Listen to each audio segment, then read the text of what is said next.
Aujourd'hui, on va travailler sur un éducatif. Bien évidemment, pour pouvoir réussir cet exercice, il faut connaître l'ensemble des techniques qu'il y a dedans. Mais c'est pas grave, c'est juste pour vous montrer que les techniques s'enchaînent les unes avec les autres. En fait, une méthode c'est comme un puzzle. Elle est constituée de plusieurs techniques qui s'emboîtent les unes avec les autres. Si vous prenez une technique, c'est comme sur un puzzle, si vous prenez une pièce de puzzle qui ne correspond pas au puzzle que vous êtes en train de construire, pour aussi belle qu'elle soit, cette pièce, elle ne vous servira à rien. Non seulement elle vous servira à rien, mais elle vous empêchera de finir le puzzle correctement. Voilà. Ça limite le nombre de techniques que vous pouvez inclure dans une méthode. Hein.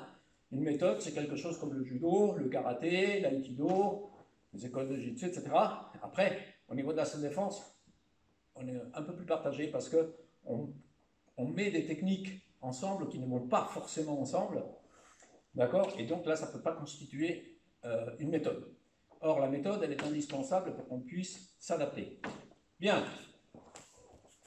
Il va frapper, il va faire une attaque circulaire, on va faire Shiyanage. Voilà, Shiyanage. Une fois au sol, je vais me relever en tirant sur son poignet. Et je me déplace ici pour faire Kotegaeshi. Il se relève. Je passe mon coude par-dessus. Wakigatame. Il réussit à fléchir son bras. Nikyo. Je le pousse ici, je vais me placer au-dessus de son bras. J'ai fait Nikyo, maintenant 100 kyo. Et une fois qu'on a fait 100 kyo, on va pivoter, on va passer devant. Voilà, on va venir récupérer la main ici. Voilà, et faire des garami. Voilà comment les clés s'enchaînent. On va refaire. Donc, 1. Je lève, côté, je lève, Nikyo, 100 kyo, des garami. Bien.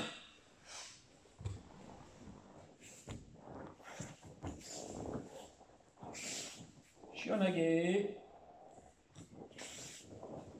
Quand il est sur Shiyanage ici, on voit très bien qu'il ne peut pas se relever vers moi. Hein, ouais, il y a un peu de pression, il va retomber là-bas. Donc il va retourner. Là, je vais l'accompagner et je vais faire côté. Voilà, bouge pas. Quand il va essayer de se relever vers moi, il revient vers moi, n'est-ce pas? Voilà, je vais le bloquer et il va tourner, croyant qu'il peut s'échapper par là-bas. Il tourne. Voilà, et voilà le Wakigatame. Ok? Dans cette position.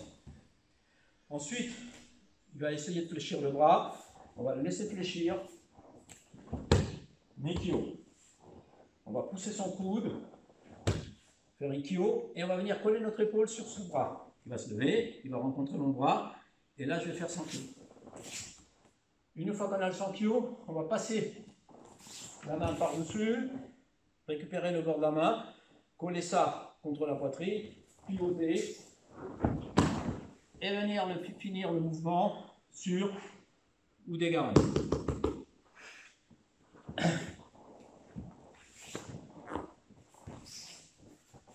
Bien, voilà, je n'insisterai pas plus longtemps sur ça. C'est juste une petite présentation pour vous expliquer un petit peu comment ça fonctionne et comment les enchaînements vont avoir lieu. D'accord ? On fera toute une rubrique enchaînement, mais auparavant, il faut continuer à pratiquer la technique de base.